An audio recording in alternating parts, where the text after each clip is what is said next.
Rocket Summer by Ray Bradbury. Performed by Paul Lawley-Jones. The crowd gathered to make a curious noise this cold grey morning before the scheduled birth. They arrived in gleaming scarlet tumblebugs and yellow plastic beetles, yawning and singing and ready. The birth was a big thing for them. He stood alone, up in his high office tower window, watching them with a sad impatience in his grey eyes. His name was William Stanley, president of the company that owned this building and all those other work hangars down on the tarmac, and all that landing field stretching 2 miles off into the Jersey mists. William Stanley was thinking about the birth. The birth of what? Stanley's large, finely sculptured head felt heavier, older. Science, with a scalpel of intense flame, would slash wide the skulls of engineers, chemists, mechanics in a titanic cesarean, and out would come the rocket. "Yezzer, yezzer," he heard the far-off, faint and raucous declarations of the vendors and hawkers. "Buy your rocket toys, buy your rocket games, rocket pictures, rocket soap, rocket teethers for the tiny tot. Rocket, rocket, rocket, hey!" Shutting the open glassite frame before him, his thin lips drew tight. Morning after morning, America sent her pilgrims to this shrine. They peered in over the translucent restraint barrier as if the rocket were a caged beast. He saw one small girl drop her rocket toy. It shattered and was folded under by the moving crowd's feet. "Mr. Stanley?" "Huh? Oh, Captain Greenwald. Sorry, forgot you were there." Stanley measured his slow, thoughtful steps to his clean-topped desk. "Captain," he sighed wearily, "you're looking at the unhappiest man alive." He looked at Greenwald across the desk. "That rocket is the gift of a too generous science to a civilization of adult children who've fiddled with dynamite ever since Nobel invented it. He got no further. The door burst inward. A tall, work-grimed man strode swiftly in, all oil, all heat, all sunburnt, wrinkled leather skin. Rocket flame burnt in his dark, glaring eyes. He stopped short at Stanley's desk, breathing heavily, leaning against it. Stanley noticed the wrench in the man's fist. "Hello, Simpson." Simpson swore bitterly. "What's all this guff about you stopping the rocket tomorrow?" he demanded. Stanley nodded. "This isn't a good time for it to go up." Simpson snorted. "This isn't a good time," he mimicked. Then he swore again. "By George, it's like telling a woman her baby's been stillborn." "I know it's hard to understand." "Hard hell," shouted the man. "I'm head mechanic. I've worked 2 years. The others have worked too. And the rocket'll travel tomorrow, or we'll know why." Stanley crushed out his cigar inside his fist. The room swayed imperceptibly in his vision. Sometimes one wanted to use a gun. He shook away the thought. He kept his tongue. Simpson raged on. "Mr. Stanley, you have until 3 this afternoon to change your mind. We'll pull strings and you'll be out of your job by the weekend. If not," and he said the next words very slowly, "how would your wife look with her head bashed in, Mr. Stanley?" "You can't threaten me." The door slammed in Stanley's face. Simpson was gone. Captain Greenwald put out a manicured hand. On one slender finger shone a diamond ring. His wrist was circled by an expensive watch. His shiny brown eyes were invisibly cupped by contact lenses. Greenwald was past 50 inside. Outside, he seemed barely 30. "I advise you to forget it, Stanley. Man's waited 1,000,000 years for tomorrow." Stanley's hand shook, lighting a cigarette. "Look here, Captain. Where are you going?" "To the stars, of course." Stanley snapped out the alcohol match. In the name of heaven, stop the melodrama and inferior semantics. What kind of thing is this you're handing the people? What'll it do to races, morals, men and women? Greenwald laughed. I'm only interested in reaching the moon. Then I'll come back to Earth and retire happily and die. Stanley stood there, tall and very grey. Does the effect of the introduction of the crossbow to English and French history interest you? Can't say I know much about it. Do you recall what gunpowder's invention did to civilization? That's irrelevant. You must admit, if there'd been some subjective planning with the auto and airplane, millions of lives would have been saved and many wars prevented. An ethical code should have been written for all such inventions and strictly observed, or else the invention forfeited. Greenwald shook his head, grinning. I'll let you handle that half of it. I'll do the travelling. I'm willing to abide by any such rules if you'll draw them up and enforce them. All I want is to reach the moon first. I've got to get downstairs now. We're still loading the ship, you know, in spite of your decree. We expect to get around you somehow. I'm sympathetic, of course, to your beliefs. I'll do anything you say except ground the rocket. I won't get violent, but I can't vouch for Simpson. He's a tough man with strong notions. They walked from the office to the dropper. Compression slid them down to ground level where they stepped out, Stanley still re-emphasizing his beliefs. For centuries, science has given humanity play toys. Ships, machines, guns, cars, and now a rocket, all with supreme disregard for man's needs. Science, announced Greenwald as they emerged onto the tarmac, has produced, via private enterprise, greater amounts of goods than ever in history. Why, consider the medical developments. Yes, said Stanley doggedly. We cure man's cancer and preserve his greed in a special serum. They used to say, starve a cold, stuff a fever. Today's fever is materialism. All the things science has produced only touch the body. When science invents something to touch the mind, I'll give it its due. No. You cloak your voyage with romantic terminology. Outward to the stars, you cry. Words. What's the fact? Why this rocket? Greater production? We have that. Adventure? Poor excuse to uproot Earth. Exploration? It could wait a few years. Lebensraum? Hardly. Why, then, Captain? Eh? Murmured Greenwald distractedly. Ah, here's the rocket now. They walked in the incredible rocket shadow. Stanley looked at the crowd beyond the barrier. Look at them. Their sex still a mixture of Victorian voodoo and clabbered Freud. With education needing reorientation, with wars threatening, with religion and philosophy confused, you want to jump off into space. Stanley shook his head. Oh, I don't doubt your sincerity, Captain. I just say your timing's poor.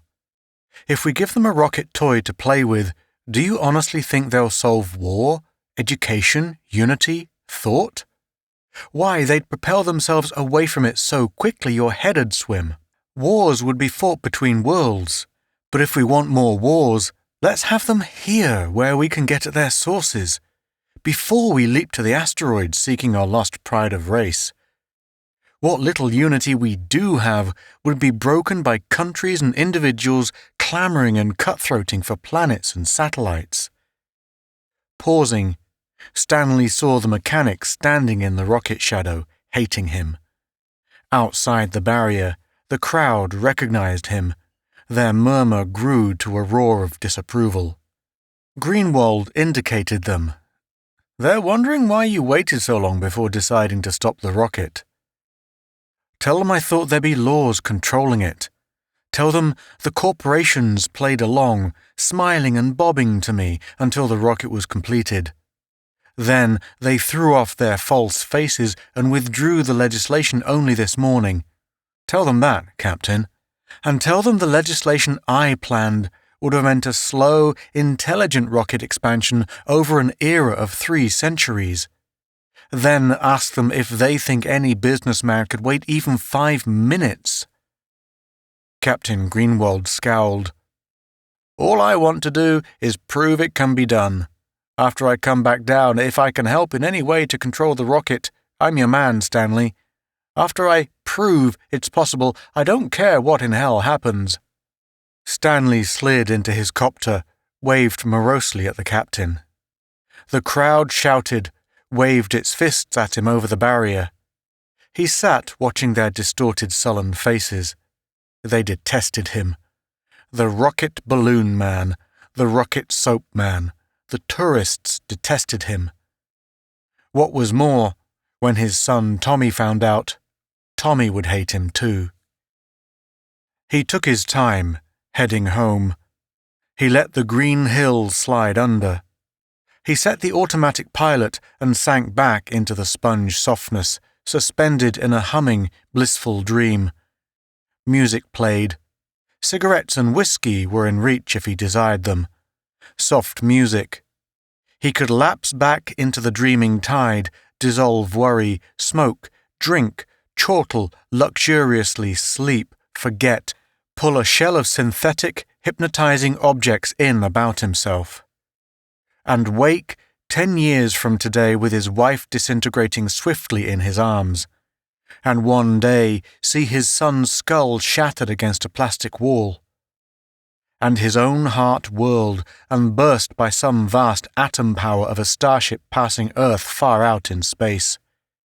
He dumped the whiskey over the side, followed it with the cigarettes. Finally, he clicked off the soft music.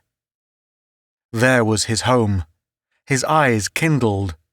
It lay out upon a green meadow far from the villages and towns, salt white and surrounded by tapered sycamores.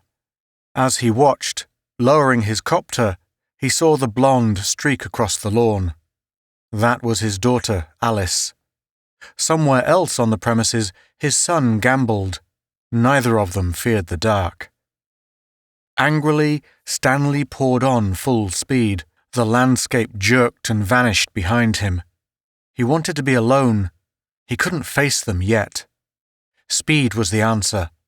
Wind whistled, roared, rushed by the hurtling copter. He rammed it on. Colour rose in his cheeks. There was a music in the garden as he parked his copter in the fine blue plastic garage. Oh, beautiful garage, he thought. You contribute to my peacefulness. Oh, wonderful garage. In moments of torment, I think of you, and I am glad I own you. Like hell. In the kitchen, Althea was whipping food with mechanisms. Her mother sat with one withered ear to the latest audio drama. They glanced up, pleased. "Darling, so early," she cried, kissing him. "How's the rocket?" piped mother-in-law. "My, I bet you're proud." Stanley said nothing. "Just imagine," the old woman's eyes glowed like little bulbs. "Soon we'll breakfast in New York and supper on Mars." Stanley watched her for a long moment, then turned hopefully to Althea. "What do you think?" She sensed a trap. "Well, it would be different, wouldn't it? Vacationing our summers on Venus, winters on Mars, wouldn't it?" "Oh, good Lord," he groaned. He shut his eyes and pounded the table softly. "Good Lord."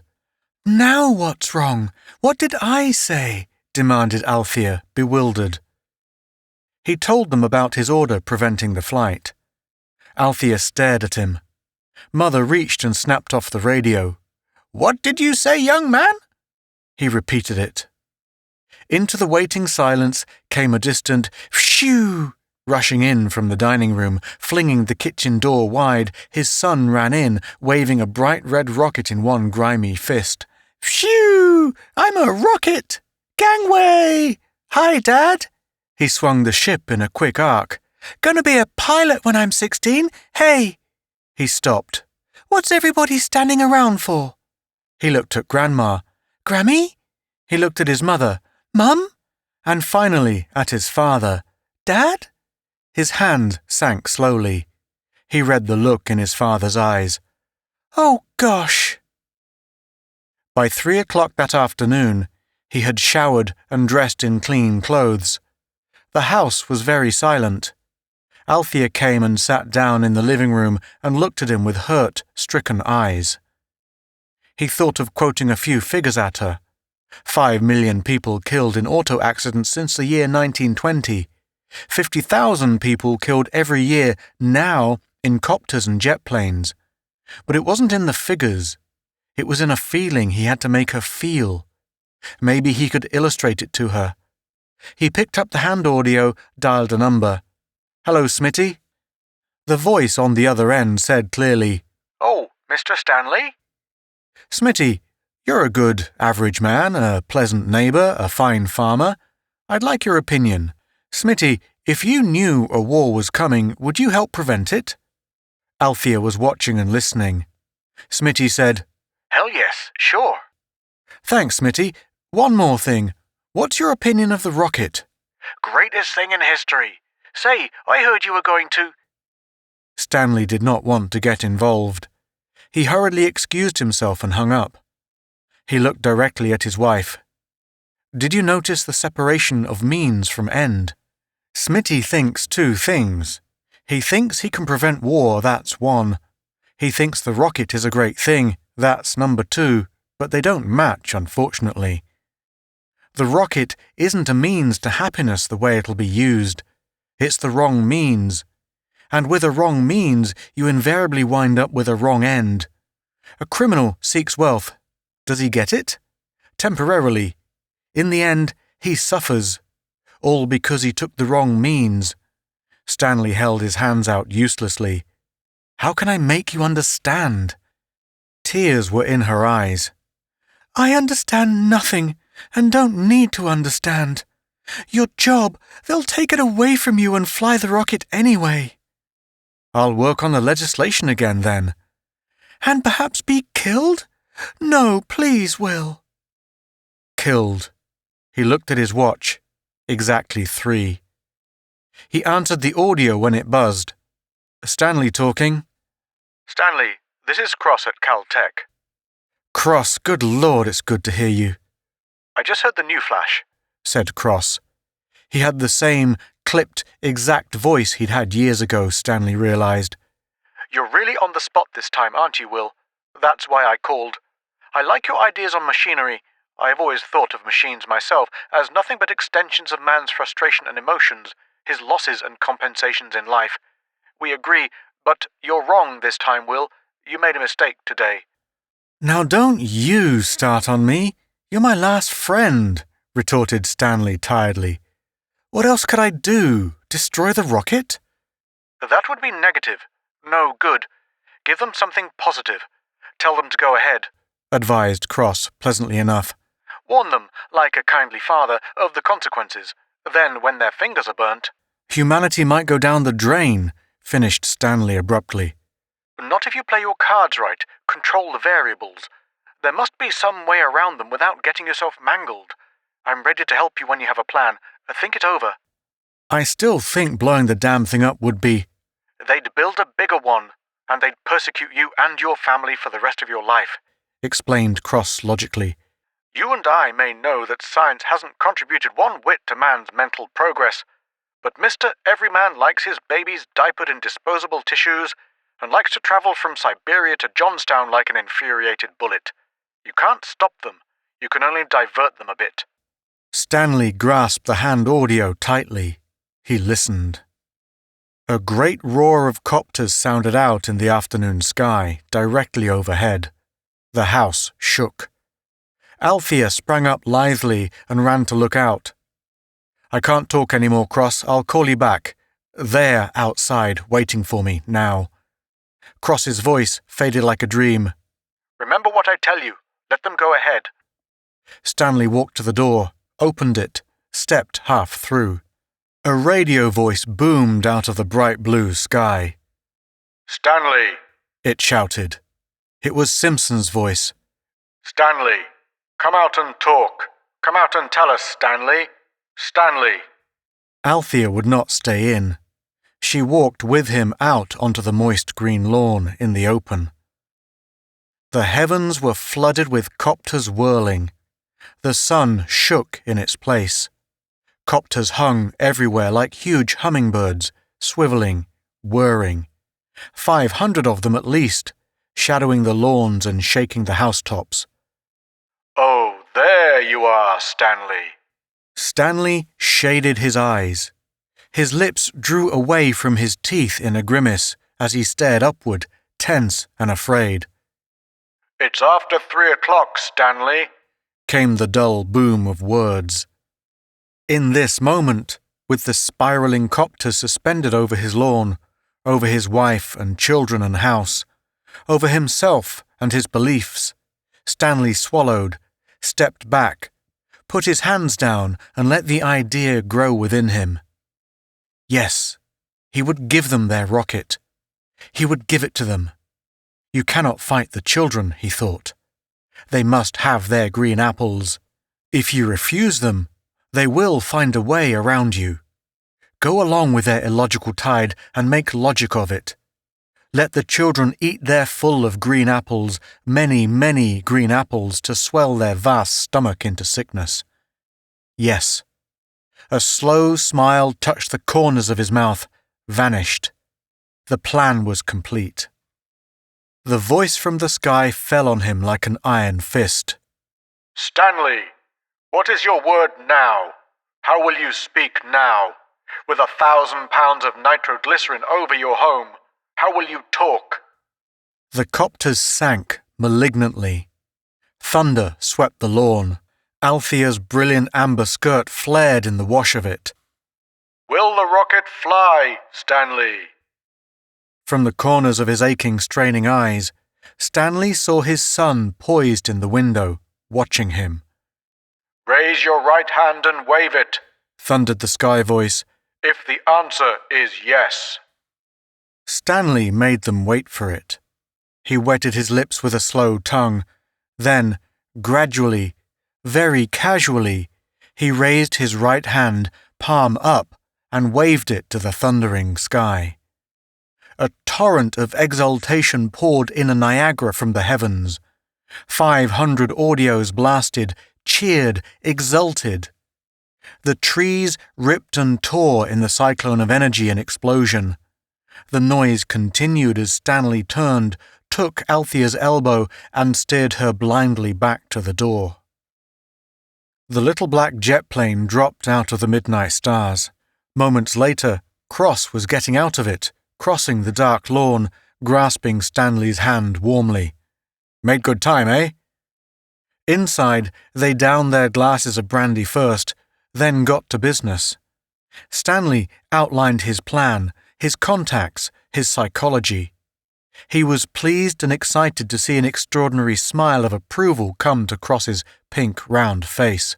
"Excellent! Now you're talking!" cried Cross. "I like your plan, Stanley. It places the blame right back on the people. They won't be able to persecute you." Stanley refilled the glasses.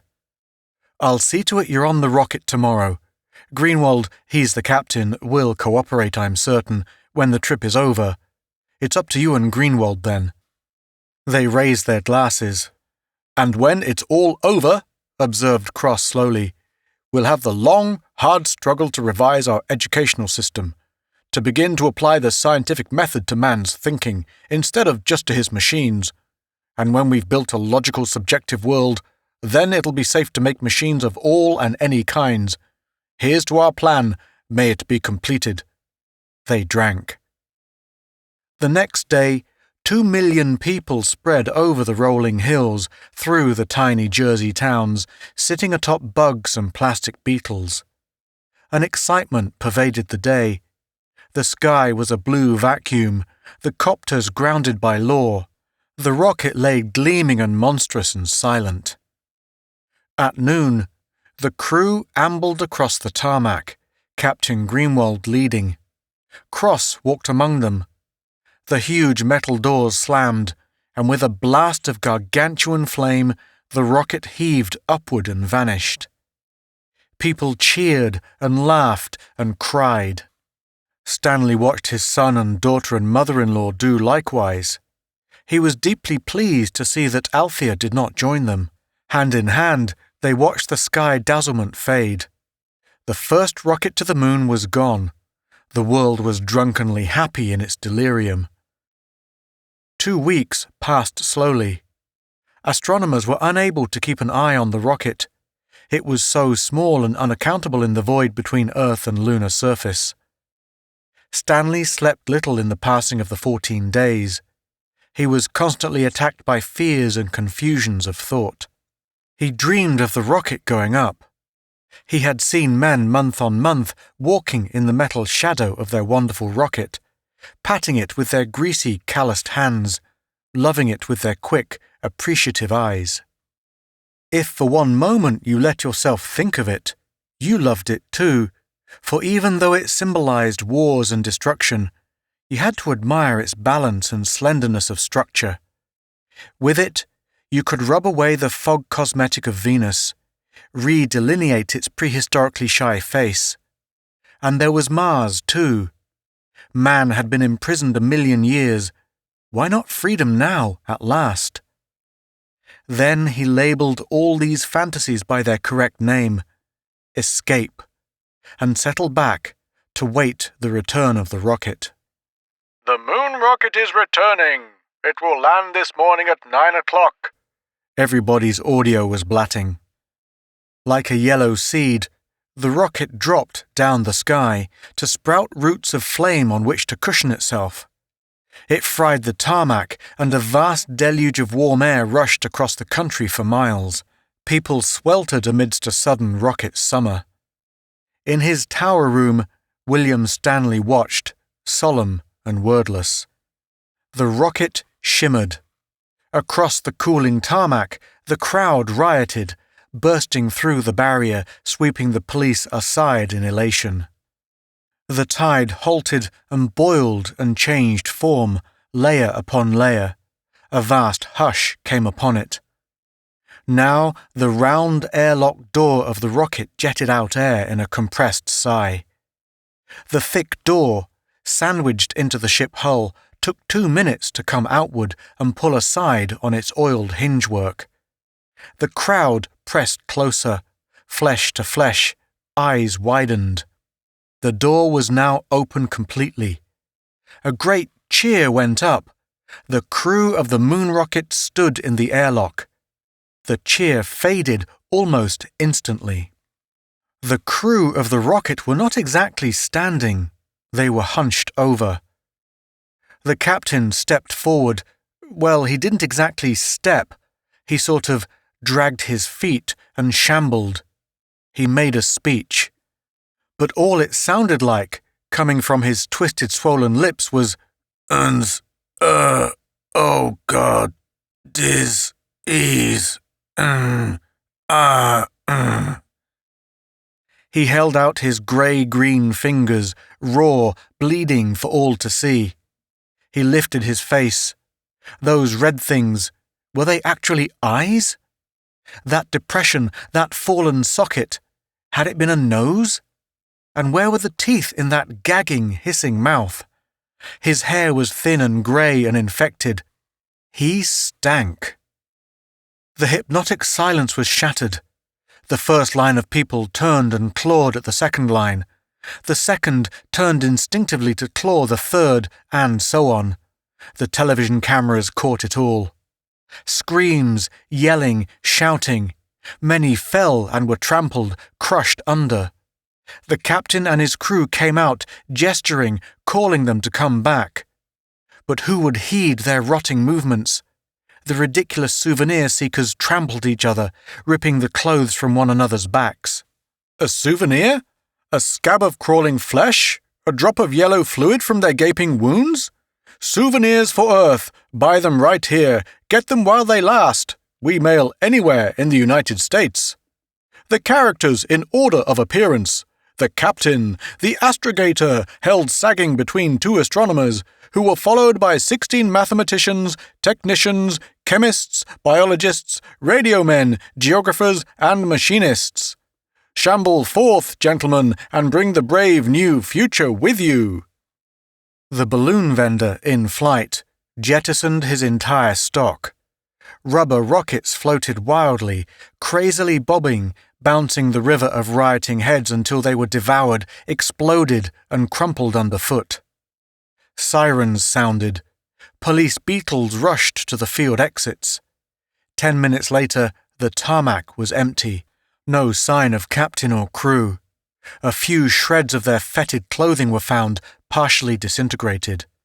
An audio report 5 minutes later stated simply, "The captain and crew were destroyed on orders of the Health Bureau.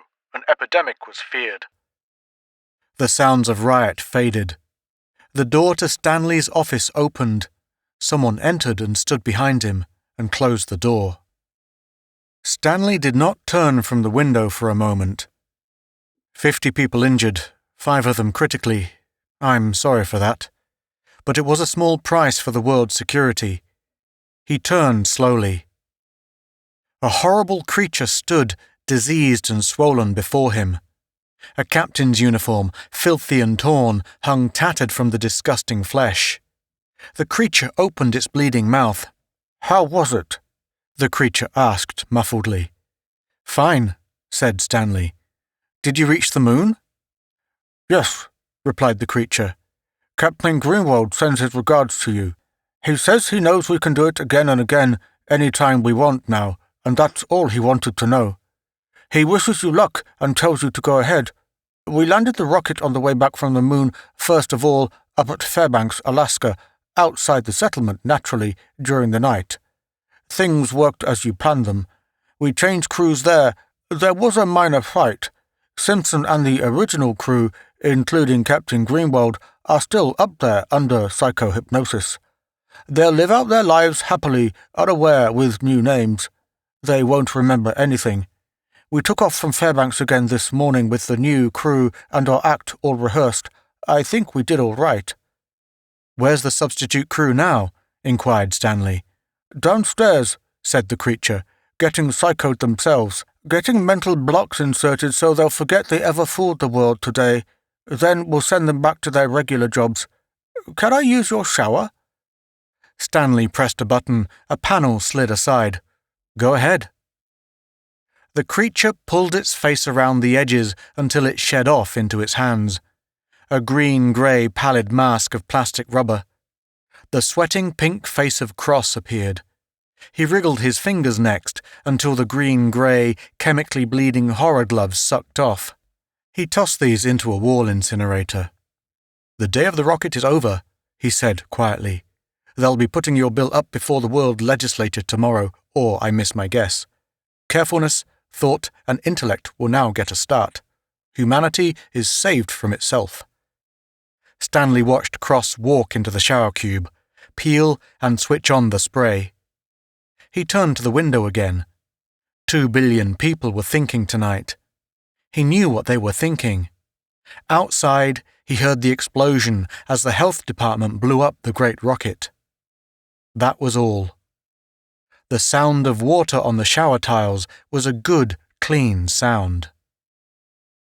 You have been listening to Rocket Summer by Ray Bradbury, performed by Paul Lawley Jones.